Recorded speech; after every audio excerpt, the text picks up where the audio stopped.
Whatever is happening within this space will be recorded, so the video is now currently paused. Let's say I would like to start the video.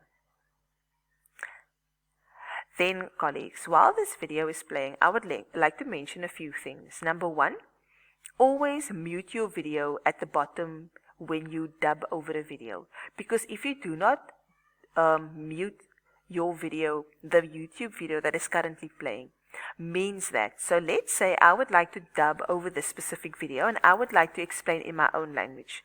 If this button is not muted, it means that my voice will be recorded and the person who created the video's voice will also be recorded. So there's going to be a clash whenever your learners or your participants or your the person listening to the video, whenever they listen to it, there will definitely be a clash. And it would also sound like we are quite unorganized. So always remember to mute or to select the muting option.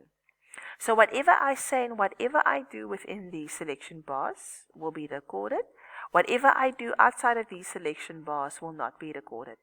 And while this video is also playing, colleagues, I also tell a lot of people, before you dub any YouTube video, it's really important for you to ask that person's permission, because I know a lot of colleagues that create their own YouTube videos and then they post it on the YouTube channel or they post it on any social media platform.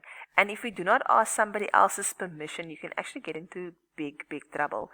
So it's best to always ask the original creators, content creators' permission if you would like to dub over that specific existing video.